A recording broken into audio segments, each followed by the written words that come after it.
Assalamualaikum warahmatullahi wabarakatuh. Berjumpa lagi dengan kami di channel Sajadah Kiai.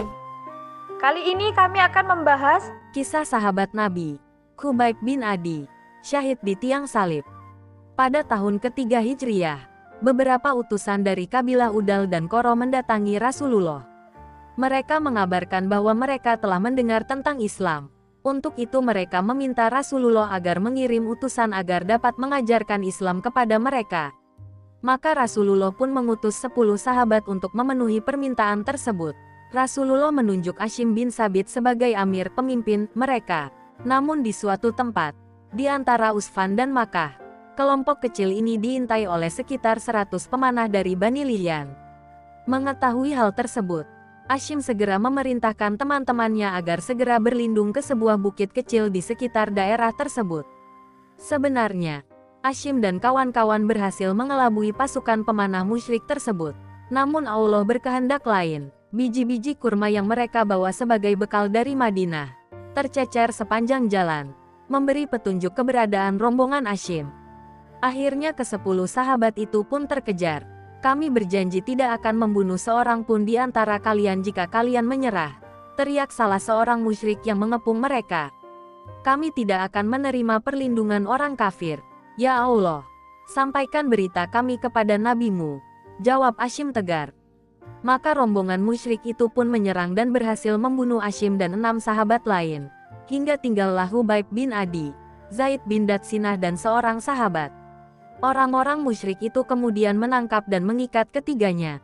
Namun sahabat yang tidak diketahui namanya itu kemudian memberontak sambil berteriak, "Ini adalah pengkhianatan pertama," serunya sambil berusaha melawan. Ia pun syahid. Selanjutnya Khubayb dan Zaid dibawa ke Makkah dan dijual sebagai budak. Sementara itu, Bani Harits yang selama ini menyimpan dendam kesumat terhadap Khubayb, mendengar berita tertangkapnya Khubayb. Rupanya nama Khubayb telah mereka hafal luar kepala, karena Khubaiblah yang membunuh Harits bin Amir, seorang pemuka Makkah, pada perang Badar. Maka dengan penuh antusias Khubayb pun mereka beli. Maka jadilah Khubayb bulan-bulanan seluruh anggota Al-Harits. Setiap hari sahabat Ansar yang dikenal bersifat bersih, pemaaf, teguh keimanan dan taat beribadah ini harus menerima siksaan. Hingga suatu hari salah seorang putri keluarga tersebut berteriak terkejut, memberitakan bahwa budak sekaligus tawanan mereka sedang santai dan tenang-tenang memakan buah anggur. Padahal buah tersebut sedang tidak musim di Makkah dan Khubayb pun diikat tangannya dengan rantai besi. Keluarga Al-Harits menakut-nakuti Khubayb, bahwa saudara sekaligus sahabatnya, Zaid yang juga dibeli keluarga Makkah lainnya, telah dieksekusi. Ia telah dibunuh dengan cara ditusuk tombak dari lubang dubur hingga tembus ke dadanya. Namun berita kejam nan sadis ini ternyata tidak berhasil membuat hati Khubayb ketakutan apalagi berpaling dari keimanannya. Sebaliknya, hal ini justru membuat dirinya lebih pasrah terhadap ketentuannya. Akhirnya keluarga Al-Harits pun putus asa. Mereka memutuskan untuk segera mengeksekusi tawanan yang tegar itu. Namun sebelum eksekusi dijalankan, Khubayb memohon agar diperbolehkan melakukan salat terlebih dahulu. Maka Khubayb mendirikan salat 2 rakaat. Usai salat, Khubayb menoleh kepada para algojo yang mengawasinya sambil berkata, "Seandainya bukan karena dikira takut mati, maka aku akan menambah jumlah rakaat salatku." Inilah salat sunnah pertama yang dilakukan seorang muslim ketika akan menghadapi kematian.